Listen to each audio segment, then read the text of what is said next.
J'ai dit au président Sassou, tel que le pays est conduit, je vous connais, je vous ai pratiqué, vous m'avez pratiqué plus que moi je vous ai pratiqué puisque vous étiez le président de la République. Ça ne va pas. Mboka Angana. Mboka Angana. Ndengeni Okobo conduire en Gobé. Depuis Paris, au conclave, je lui ai dit, présente ta démission au peuple congolais. Pour que peut-être tu rentres dans l'histoire. Faire ce que Youlou a fait. À l'époque, il y avait le syndicat. Mais il n'y a même plus de syndicat dans notre pays. Il n'y a plus de syndicat. Il y a quelques... peut-être il y a un an seulement. Bon, nous on fait de trêve en trêve. Je l'ai dit dans votre trêve. Patience, trêve, patience, trêve. Il n'y a plus de syndicat. Mais une démocratie où après le syndicat ne peut pas marcher. On se met en sursis, Alain. On se met en sursis, mon cher Alain. Moi, je ne suis pas pressé, je suis là comme l'escargot. J'avance comme l'escargot. S'il y en a qui sont pressés, ce n'est pas moi. Mais j'ai demandé au président Sassou, le pays n'est plus conduit. Il y a la misère, la pauvreté. À côté de la misère et la pauvreté, il y a l'embellie, Alain. Tu es dans ce pays. Je l'ai dit tout à l'heure. Jamais on a autant eu de moyens que maintenant. Et comment? Et comment voir le peuple trimer? J'insiste sur le mot trimer. Le peuple trime. Alain, toi avec moi, on trime. Je ne trime pas ce général. Ma pension me permet d'être... C'est pas assez d'argent, mais je peux vivre. Mais il y en a qui triment. Ils sont mes parents, ils sont tes parents, ils sont les parents de ceux, des frères qui sont ici. On ne peut pas domestiquer un peuple. On ne peut pas domestiquer un peuple. Il faut arrêter.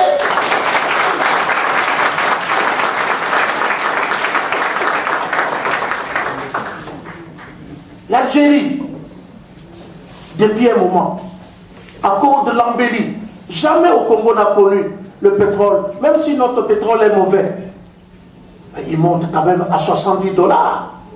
Si le nôtre est mauvais, prenons seulement l'hypothèse basse, 40 $. Prenons seulement ça. Donc on a de quoi. On a de quoi faire. On a de quoi faire. Mais le CHU est là. Le témoignage est frappant. Le CHU est là. Si vous prêtez, ton enfant est malade, tu décides de l'emmener au CHU. L'enfant a les yeux revissés, les bras ballants, les jambes ballantes. Tu vas au service des urgences. Il te faut, dès que tu arrives, passer d'abord à la caisse pour payer la consultation, sinon ton enfant attend. Est-ce que c'est normal? Et seulement, lorsque tu as payé ta consultation, je crois qu'il doit être de 3 000 et quelques, c'est là que le médecin urgentiste peut regarder le cas de ton enfant. Il regarde et le traitement et le médicament que l'État congolais peut mettre à la disposition de ton enfant, c'est l'ordonnance. Si tu n'as pas d'argent, ton enfant il meurt.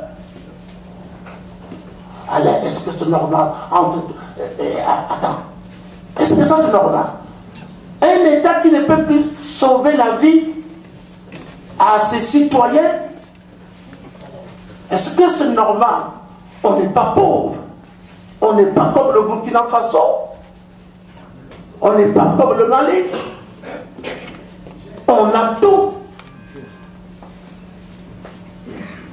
Notre pays n'est pas pauvre. Mais notre pays est un pauvre qui dort sur l'or.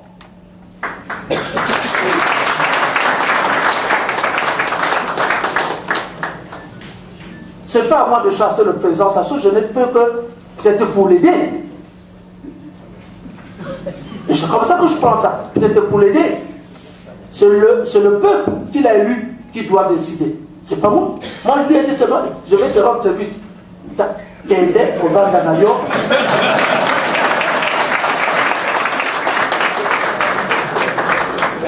Peut-être il y a des problèmes, c'est quoi? C'est un garçon intelligent, je l'ai connu. Intelligent, mais je ne sais pas, il y a quelque chose. Non, je voudrais savoir. Il n'a jamais fonctionné comme ça, le président Sassou. Ça ne va pas. Je ne suis pas devenu fou.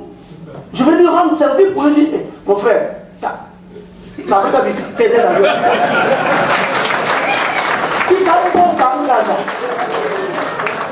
je n'ai pas envie de vous faire rire. Je vous dis là ce qui sort vraiment de mes tripes. Il y a quelque chose qui ne va pas dans la tête de mon frère, qui est notre président. Ça ne va pas.